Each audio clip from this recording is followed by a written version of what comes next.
Jaundice হলো এটা কোনো রোগ না, এটা একটা লক্ষণ। হ্যাঁ, জন্ডিস হলো আপনার কারো যদি আমরা চোখ হলুদ, প্রস্রাব হলুদ হয়ে যায়, তখন সেটাকে আমরা জন্ডিস বলছি। আর রক্তের মধ্যেই আমরা কি দেখি, বিলিরুবিনটা যদি বেড়ে যায়, সাধারণত 3.5 বা তার বেশি হলে চোখে বা প্রস্রাব হলুদ হওয়া শুরু হয়। তো বিলিরুবিন যদি বেড়ে যায়, এটাকে আমরা জন্ডিস বলি। এটারও আবার বহুবিধ কারণ আছে, সবই যে লিভারের কারণে হয় তা না। রক্তেরও কিছু কিছু রোগেও কিন্তু জন্ডিস হয়। হ্যাঁ, রক্ত ভেঙে যাওয়া, কিছু হেমোলাইটিক ডিজিজ বলে, তাদের ক্ষেত্রেও কিন্তু জন্ডিস হয়। আবার লিভারের রোগের কারণে, আবার লিভারের সাথে দেখবেন যে পিত্তনালী, হ্যাঁ আছে, বা এই ধরনের ওখানেও ব্লকেজ হয়েও কিন্তু জন্ডিস হয়। তো জন্ডিস অনেক ধরনের হয়। তো মূলত চোখ হলুদ হওয়া, প্রস্রাব হলুদ হওয়া, এটাকে জন্ডিস বলে। আর আমরা যখন ব্লাড টেস্ট করে বিলিরুবিন বেশি পাই, এটাকে জন্ডিস বলে। এটা একটা এক্সপ্রেশন, মানে রোগের একটা লক্ষণ। এটার বিহাইন্ডে কারণ আছে। তো তখন আমাদের কারণটা ফাইন্ড আউট করি আমরা, যে কী কারণে তার জন্ডিস হবে। তখন আমরা কারণটা চিকিৎসা আপনাকে করতে হবে। কারণটা তো আমরা বললামই, মূলত তিনটা বড় কারণ থাকে। একটা হলো হ্যাপাটাইটিস, লিভার যদি প্রদাহের হয়, লিভার যদি আক্রান্ত হয়, তখন জন্ডিস হতে পারে। এটা হ্যাপাটোসেলুলার জন্ডিস বলছি। যদি পিত্তনালী সংক্রান্ত জন্ডিস, যেগুলো পিত্তনালী ব্লক হয়ে, পাথর হয়ে, ক্যান্সার হয়ে বা স্ট্রিকচার হয়ে, তখন যে জন্ডিসটা একটা অবস্ট্রাকটিভ জন্ডিস বলছি আমরা।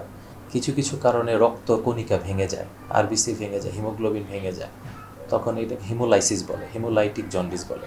এটা রক্তের আলাদা রোগ, ঠিক আছে, এটা কিন্তু লিভারের সাথে সম্পর্ক নেই। তো এই মূলত এই কারণগুলি ব্রড স্পেকট্রামে, এগুলোই হলো কারণ জন্ডিস হওয়ার। তো এখন আপনি কারণ যখন আইডেন্টিফাই করেন, তো ওই অনুযায়ী তখন আপনি ম্যানেজমেন্টে যাবেন। জন্ডিস, এই যে তিনটা ধরনের অবস্ট্রাকটিভ জন্ডিসের রোগী যারা, তাদের ক্ষেত্রে চুলকানি, ইচিং, জেনারেল সারা শরীর চুলকাবে, তাদের স্টুলটা পেইল হয়ে যায়। হ্যাঁ, এই ধরনের কিছু এডিটিভ কমপ্লেন থাকে। যারা হ্যাপাটাইটিস, তাদের পেটে ব্যথা, এই ধরনের কমপ্লেনগুলো নিয়ে আসতে পারে।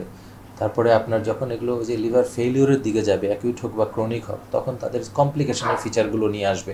পেট ফুলে যাওয়া, পা ফুলে যাওয়া, রক্ত বমি হওয়া, হ্যাঁ, সচেতনতা লোপ পাওয়া, এই টাইপের সমস্যাগুলো নিয়ে আসবে। তখন কমপ্লিকেশনের সিনারিওগুলো নিয়ে আসবে। ওই যে আপনার রক্তে যখন বিলিরুবিন বেড়ে যাবে, তখন এটা চোখে দেখা যাবে, এটা ইউরিন, তো আপনি জানেন এগুলো তো এটা তো এক্সক্রেশন হয়, ইউরিন দিয়ে বের হবে, তখন এটা কালার হলুদ দেখাবে। বিলিরুবিনের কালার তো হলুদ, এটা তো একটা পিগমেন্ট, তাই না? তো এটা যখন একটা মাত্রা 3.5 বা তার বেশি উঠে যায়, তখন এই জন্ডিসটা এক্সপ্রেস করে।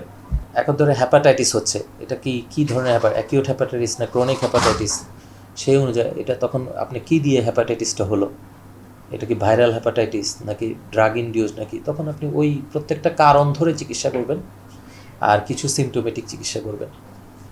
এইভাবেই চিকিৎসাগুলো আমরা করি। এটা ওই যে আবারও বলি, যদি এটা অ্যাকিউট হ্যাপাটাইটিস হয় এবং এটা, তাহলে তো অবশ্যই ভালো হয়ে যাবে যদি আপনি প্রপার চিকিৎসা করেন। কিন্তু যদি জন্ডিসটা যদি হয় এমন যে সিরোসিসের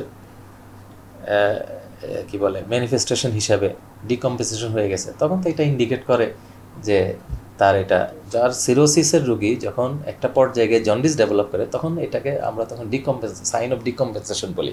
মানে এটা আর কম্পেনসেট হয় না, এটা ভালো হবে না, তখন সে এন্ড স্টেজের দিকে আস্তে আস্তে যেতে থাকবে। তার মানে তার প্রগনোসিসটা খারাপ, তার লিভারটা ফেল করে যাচ্ছে, সে আস্তে আস্তে মৃত্যুর দিকে চলে যাচ্ছে। তো তখনই তার ক্ষেত্রে আমাদের ওই প্রিকশনগুলো, ওই যে বললাম, আলটিমেটলি হ্যাঁ, আপনার লিভার ট্রান্সপ্লান্টেশনের দিকে সে ধাবিত হচ্ছে। তখন ট্রান্সপ্লান্টটাই তার একমাত্র রিজল্ট তাকে সেভ করার জন্য। আপনার জন্ডিসটা তো বললামই লক্ষণ, এটা বহুবিধ কারণে হতে পারে। এখন এটা যদি ওই যে স্বল্পমেয়াদী যেগুলো লিভার রোগের কারণে হয়, তাহলে এগুলো আপনি ভালো করে যদি রাইটলি ইন্টারভিন করতে পারেন, তাহলে আপনি ভালো করে ফেলতে পারবেন। যদি এটা ক্রনিক বা যাদের আগে থেকে সিরোসিস হয়, তাদের ক্ষেত্রে ডেভেলপ করে, তখন এটার প্রগনোসিস খারাপ।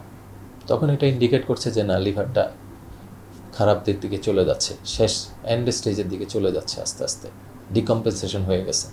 তখন সেক্ষেত্রে এটা ইন্ডিকেট করে যে তার প্রগনোসিস খারাপ, তাকে আর ফেরানো সম্ভব না।